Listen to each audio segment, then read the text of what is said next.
नमस्कार मित्रांनो, तर आपण आपल्या व्हिडिओ लगेच सुरुवात करूया. मित्रांनो, तुम्हाला म्हणणार नाही सबस्क्राईब करा, लाईक करा, कमेंट करा, कारण की आपल्या शेतकरी बांधवांनो तुम्ही मला खूप सपोर्ट केला आहे. आपले 28,000 28,500 सबस्क्राईबर पूर्ण झालेत. तर तुम्हाला म्हणणार नाही, कारण की तुम्हाला व्हिडिओ आवडतात म्हणून तुम्ही सबस्क्राईब करता. मित्रांनो, जरी पण आवडला तर सबस्क्राईब नक्की करा. तर चला तर आपल्या व्हिडिओला सुरुवात करूया. तर मित्रांनो, तर आपण आता उन्हाळा आहे. मित्रांनो, उन्हाळ्यामध्ये तुमचे पीक निघले असेल, म्हणजे शेतामध्ये काही नसेल तर तुम्ही नांगरट करून, मित्रांनो नांगरट केल्यानंतर पाळी मोकळा करून त्यानंतर तुम्ही त्यातली माती घेऊन माती लॅबमध्ये जाऊन माती परीक्षण करून घ्या मित्रांनो उन्हाळ्यामध्ये. कारण की जेणे काय होतं, तुमचा पाऊस पडल्यानंतर तुम्हाला समजेल की आपल्या शेतामध्ये काय कमी आहे आणि आपल्याला काय टाकायचं आहे. मित्रांनो, हे तुम्हाला समजले की तुमचं उत्पन्न हे वाढणार आहे मित्रांनो पावसाळ्यामध्ये. आणि तुमचं उत्पन्न वाढण्यासाठी तुम्हाला फक्त हे गरजेचं आहे की उन्हाळ्यामध्ये तुम्हाला माती परीक्षण करणं गरजेचं आहे. मे महिन्यापर्यंत तुम्हाला माती परीक्षण करून घ्यायचंच आहे, जेणेकरून तुम्हाला समजेल की आपल्या मातीमध्ये काय कमी आहे आणि आपल्या मातीमध्ये काय लागल्यानंतर आपलं उत्पन्न वाढेल.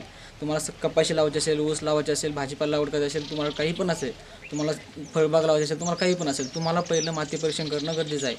त्यासाठी तुम्हाला मित्रांनो तुमच्या लॅबमध्ये, जवळच्या लॅबमध्ये, किंवा तुम्ही बारामती जवळ असाल तर बारामतीच्या लॅबमध्ये, इकडे कुठं नगरला असेल माती परीक्षण लॅब तर माती परीक्षण तुमच्या जिल्ह्याच्या ठिकाणी माती परीक्षण लॅब असते. मित्रांनो, चौकशी करा आणि तुम्हाला मित्रांनो माती परीक्षण करून घेऊन काय, कारण तुमच्या शेतामध्ये नत्र, पालाशपूर म्हणजे तुमच्यामध्ये नायट्रोजन, पोटॅशियम, फॉस्फरस काय कमी आहे मित्रांनो हे तुम्हाला समजून जाईल. आणि हे समजलं की तुम्ही शेतकरी हे सक्सेसफुल होणार. आणि मित्रांनो, शेतकरी सक्सेसफुल झाला म्हणजे आपलं जग सुखी झालं. मित्रांनो, जय जवान जय किसान हा नारा आपण आनंदाने लावू शकतो मित्रांनो. आणि मित्रांनो, हे सगळं कंप्लीट झालं की तुम्हाला उत्पन्न निघलं, तुमचं सगळं झालं की तुम्ही सुखी राहणार. मित्रांनो, हे तुम्हाला माहीतच आहे. त्यासाठी तुम्हाला फक्त माती परीक्षण करणं गरजेचं आहे.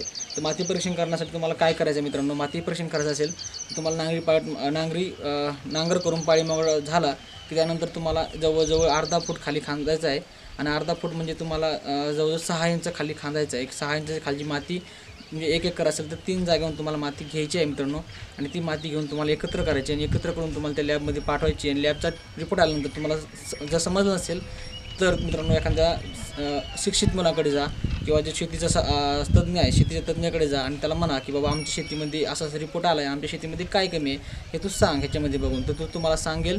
आणि तुम्हाला सांगितल्यानंतर तुम्हाला काय टाकायचं, तुम्हाला काय काय वापरायचं शेतीमध्ये, खत कोणते वापरायचे, औषध कोणते वापरायचे, तो तुम्हाला पण सांगेल. तोच सांगेल तुमचा तज्ज्ञ. आणि तुम्ही सांगितल्यानंतर तुम्हाला ते वापरू शकता मित्रांनो. हा तुम्हाला हे माती परीक्षणचा व्हिडिओ कसा वाटला हे कमेंटमध्ये नक्की सांगा मित्रांनो. आणि आवडलाच लाईक, शेअर, सबस्क्राईब नक्की करा. मी तुम्हाला परत तेच म्हणणार नाही, पण व्हिडिओ आवडल्यास शेअर करीत जा, लाईक करीत जा, सबस्क्राईब करीत जा आणि घंटेला नक्की दाबीत जा मित्रांनो. धन्यवाद.